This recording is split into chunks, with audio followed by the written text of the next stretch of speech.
안녕하십니까. 오늘은 35회 공인중개사 민법 해설 강의를 하도록 하겠습니다. 물론 총평도 할 거고요. 근데 오늘 강의의 목표는 출제 경향을 파악하는 것이고, 이를 바탕으로서 36회 공인중개사 민법을 어떻게 준비할지에 대해 한번 생각하는 시간을 가져보겠습니다. 일단 제가 강의를 할 때는요, 정답을 맞히는 것보다는 다른 관점에서 이제 할 겁니다. 이제 확인할 수 있을 거고요. 그래서 앞으로 공부를 할 때 좀 도움이 되었으면 하는 바람으로 시작하겠습니다. 자, 41번. 반사회 질서의 법률 행위에 해당하는 것은 단골이죠. 103조. 103조와 관련된 것은 103조 위반에 해당되냐, 해당되지 않느냐. 그래서 2번, 3번, 4번, 5번은 이미 자주 출제된 지문입니다. 그래서 그런데 1번 같은 경우도요. 이것도 눈에 띄는 빈출 지문이에요. 다만 이 중개수수 약정은 103조 위반의 문제가 아니라 뭐였죠? 이 법령이 효력 규정이기 때문에 한도를 초과하는 부분은 무효란 부분입니다. 그래서 이건 103조 위반이 아니었습니다.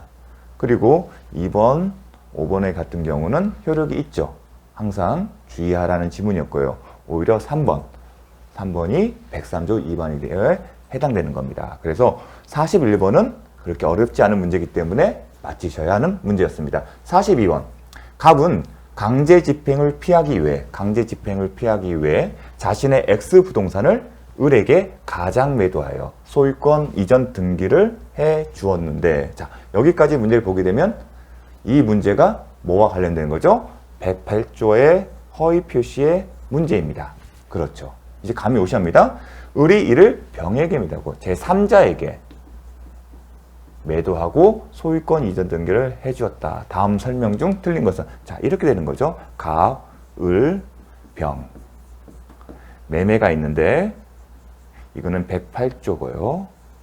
이것도 매매가 있는 거예요. 그리고 소유권 이전 등기를 다 격려를 했습니다. 이렇게 쓰면 딱 감이 오셔야죠. 우리가 허위 표시에서는 항상 선의 제3자가 주요한 이슈였죠. 자, 보겠습니다. 갑과 을 사이 매매 계약은 무효이다. 허위 표시니까 무효입니다. 2번, 갑, 을 사이 계약은 채권자 취소권의 대상이 될 수 있다. 맞고요. 병이 선의인 경우, 제3자가 선의인 경우 과실의 유무를 묻지 않고 병이 소유권을 취득한다. 자, 1번, 2번, 3번은 이미 누누이 기본적으로 아셔야 할 내용들이었습니다. 따라서 1, 2, 3 지문은 그렇게 어렵지 않았습니다. 4번은요. 병이 악이라는 사실에 관한 증명 책임은 허위 표시의 무효를 주장하는 자에게 있다. 허위 표시 108조에 관해서 선의 제3자 보호 규정이 있는데 그 증명 책임은 누구에게 있는지. 그런데 강의를 할 때 대부분은 허위 표시의 경우는 부동산 이전 등기가 소유권 이전 등기가 이루어진 경우가 많고 그 등기의 추정력을 떠올려서 선의가 추정되기 때문에 허위 표시에 해당될 무혐의를 주장한 사람에게 증명 책임이 있다. 요 지문도 자주 나오는 지문입니다. 따라서 1, 2, 3, 4는 다 아시는 내용일 겁니다. 근데 5번은 만약 악의 병이, 근데 병이 악이라는 겁니다. 그리고 또 하나 가는 거죠. 우리가 기본적인 패턴은 갑을 병이었는데 다시 정이라는 사람이 있었어요. 선의가. 그런데 이 지문 자체는 자주 출제되는 형태가 아니고요. 최근에 출제된 바가 없습니다. 공인중개사 시험에 있어서는. 근데 과거에 10년 이전에는 이러한 지문이 있었습니다. 그래서 이 지문은 사실 자주 보는 지문이 아니었기 때문에 낯설었을 거예요. 하지만 1, 2, 3, 4가 어렵지 않은 우리가 자주 보았던 지문이었기 때문에 5번을 고르는 것에 있어서는 이렇게 어렵지 않았을 겁니다. 보겠습니다. 이 정도 과연 선의 제3자에 해당되는지, 우리가 이 패턴에서 봤을 때 병이 항상 문제가 되는데 이 경우에도 정도 108조의 선의 제3자의 제3자에 해당된다는 겁니다. 제3자의 개념은 외형상 형성된 법률 관계를 기초로 해서 새로운 법률 이해관계를 맺은 자, 이게 개념인데 새로운 법률 이해관계를 맺고 그 자와 다시 새로운 법률상 이해관계를 맺는 자도 제3자에 해당되기 때문에 이 사람이 선의인 경우에는 보호를 받는다. 즉 무효를 주장하지 못한다. 그런 관념에서 이전 등이더라도 소유권을 취득하지 못한다가 아니라 선의 제3자에 해당되기 때문에 취득할 수 있다. 그래서 틀린 지문인 겁니다. 자, 43번. 착오로 인한 의사표시에 관한 설명으로 옳은 것은 착오 109조입니다. 근데 박스의 문제예요. 박스의 문제인데 기억, 니은, 디귿이 있는데 어렵지 않습니다. 볼까요? 착오로 인한 의사표시의 취소는 선의 제3자에 대항하지 못한다. 법조문이죠. 우리가 기본적으로 아는 문제입니다. 니은, 의사표시의 상대방이 의사표시자의 착오를 알고 이용하는 경우 중대한 과실로 인한 것이라도 취소할 수 있다. 이미 여러 차례 출제된 바 있습니다. 3번, 디귿번, 엑스토지를 계약의 목적물로 삼은 당사자가 모두 지번의 착오를 일으켜. 이게 뭐죠? 오표시 무예의 원칙입니다. 계약서의 목적물을 Y토지로 표시한 경우 착오를 이로 취소할 수 있다? 그렇지 않다. 오표시 무예의 원칙의 가장 핵심 뭐죠? 착오를 이로 취소할 수 없습니다. 근데 몇 년간 최근에 이게 출제된 바가 없었지만 그 10년 내에서는 출제된 문제 있고요. 요 부분이 그래도 비중 있게 착오와 관련해서는 다뤘던 내용입니다. 따라서 43번도 맞힐 수 있는 문제였었습니다. 자, 44번. 사기 강박에 의한 의사표시에 관한 설명으로 옳은 것은 110조에 관련된 거예요. 기억. 아파트 분양자가 아파트 단지 인근에 공동묘지가 조성된 사실을 알면서도 수분양자에게 고지하지 않으면 기망행위에 해당된다. 기출문제입니다. 그리고 자주 언급이 되는 지문이에요. 그래서 낯설지가 않습니다. 니은, 교환계약의 당사자가 시가를 묵비한 것은 해당한다. 그렇지 않다. 이것도 자주 출제되는 빈출문제입니다. 디귿번, 제3자의 강박에 의한 의사표시에서 상대방의 대리는 3자에 포함되지 않는다. 자, 110조와 관련해서는 제3자가 기망행위를 하는 경우에는 중요하죠. 그래서 상대방이 그러한 사실을 알았거나 알 수 있을 경우에만 취소할 수 있다. 그 조문 자체 중요한데 그 3자의 대리인이 포함되냐? 이것도 기출문제입니다. 그래서 답을 맞히는 것은 어렵지 않았습니다. 이것도 맞힐 수 있는 문제였습니다. 어렵지 않은 문제였습니다. 45번. 의사표시의 취소에 관한 설명으로 옳은 것을 모두 고른 것은. 자, 의사표시의 취소. 결국은 법률행위 취소예요. 법률행위 취소 파트는 정말 중요한 파트죠. 자, 기억.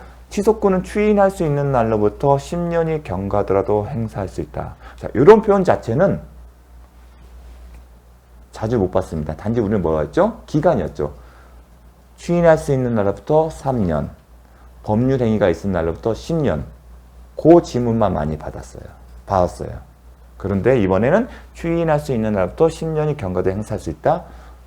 좀 한 번쯤은 생각할 수 있는데 추인할 수 있는 날부터 3년 아니면 법률행위가 있은 날부터 10년 이내 행사를 하는데 추인할 수 있는 날부터 3년이 경과했기 때문에 취소권을 행사할 수 없는 겁니다. 그래서 이 지문 자체는 우리가 알고 있던 이 내용이 어떤 의미인지를 이해하면 금방 맞출 수 있는 문제입니다. 자, 니은 강박에 의한 의사표시를 한 자는 강박 상태를 벗어나기 전에도 이를 취소할 수 있다. 자, 법률행위의 취소에는 취소권자가 누구이고 그 다음에 취소권의 상대방이 기본적으로 중요합니다. 그런 다음에 법정 주인도 중요하고요. 그럼 취소권자는 누구죠? 제한 능력자와 착오의 의사표시한 자 아니면 사기 강박을 당한 자와 대리인이나 그 승계입니다. 그 취소권을 행사함에 있어서 강박 상태를 벗어난다는 그런 요건은 없습니다. 이런 요건, 취소 사유가 소멸될 것을 요건하면서는 법정 추인의 문제입니다. 따라서 취소권자. 그런데 과거에는 어떻게 나왔냐면 제한 능력자, 미성년자 이유로 법정 대리인 동의가 있어야만 취소할 수 있다. 단독 취소할 수 있다. 그런 표현만 나왔습니다. 근데 그걸 공부를 할 때 법조문이 이렇게 나왔기 때문에 이런 요건을 요하지 않는다는 것. 이런 요건은 법정 추인과 관련된 요건을 우리가 공부를 했었다면 어렵지 않게 맞출 수 있는 문제입니다. 자주 나오는 출제 문제는 아니었습니다. 취소할 수 있는 디귿, 취소할 수 있는 법률행위 상대방이 확정되었더라도 상대방이 그 법률행위로부터 취득한 권리를 제3자에게 양도하였다면 취소 의사표시는 제3자에 대한다? 그렇지 않습니다. 취소권의 경우는 특징이 상대방이 특정되면 그 사람에게 해야 한다는 것은 되게 비중 있게 다뤄졌습니다. 그리고 기출문제입니다. 그래서 이 문제는 기출문제인데 과거와 달리 표현을 좀 달리 썼습니다. 그래서 이 의미를 정확히 딱 보고서 그게 감이 왔어야 하는데 그런 부분에서는 한 번쯤은 생각해서 그냥 세모로 보도록 하겠습니다. 그대로 나온 건 아닙니다. 자, 46번 갑의 을에 대한 의사표시에 관한 설명으로 옳은 것은 1번 갑이 부동산 매수 청약의 의사표시를 발송한 후 사망하였다면 효력은 발생하지 않는다. 영향이 없다. 자주 나오는 질문이죠. 2번 을이 의사표시를 받는 때에 제한 능력자 받는 때예요. 수령이에요. 수령자가 제한 능력자이더라도 의사표시를 한 갑은 원칙적으로 그 의사표시 효력을 주장했다. 그렇지 않습니다.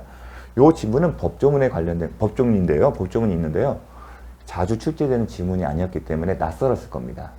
자, 3번 갑의 의사표시에 을에게 이 부분을 아마 물음표가 이게 뭐지? 하는 그 수험생도 있었을 겁니다. 다음에 보겠습니다. 갑의 의사표시에 을에게 도달되었다고 보기 위해서는 그 내용을 알았을 것을 원한다. 이것도 기출지문인데 도달의 의미에 대해서 알고 있는지를 묻는 겁니다. 4번 갑의 의사표시가 등기 우편의 방법으로 발송된 경우 상당한 기간 내에 도달되었다고 추정할 수 없다. 그렇지 않다. 그러니까 등기 우편 또는 내용 증명은 특징이 뭐냐면 보통의 우편과 달리 그 우편물의 배송 과정을 확인할 수 있습니다. 그러한 경우에 상당 기간 반송이 없으면 도달한 것으로 추정된다는 거. 이것도 기출 지문입니다. 그리고 중요한 지문이죠. 5번 을이 정당한 사유 없이 계약 해지 통지 수령을 거절한 경우 그 통지의 내용을 알 수 있는 객관적 상태에 놓여 있는 때. 자, 도달의 의미죠. 도달은 알 수 있는 객관적 상태예요. 그래서 의사표시 수령자가 그 내용을 실제로 알 필요는 없어요. 그게 도달의 의미예요. 그래서 도달의 의미에 대해서는 최근에 출제되지 않지만 그래도 실무적으로 그리고 시험을 출제한 사람 입장에서는 중요하게 다뤄지는 내용이라고 강조를 했습니다. 그래서 이 내용 자체도 그렇게 어렵지 않게 맞힐 수 있는 내용이었습니다. 그래서 맞힐 수 있는 문제라고 판단이 됩니다. 자, 46번 잘 봤을 때 그래서 2번이 이게 뭘까 해서 명확하게 알 수 없다 하더라도 5번을 정답을 맞히는 것은 어렵지 않았을 겁니다. 이 지문 자체는 그렇게 자주 출제되는 지문은 아니었습니다. 자, 47번 계약의 물건들이 항상 나오는 거죠. 물건들이 옳은 것은 본인이 추인하면 그때부터가 아니죠. 잘 나오죠. 소급하여. 2번 본인의 추인의 의사표시는 무권 대리로 인한 권리의 승계인에 대해서는 할 수 없다. 할 수 있답니다.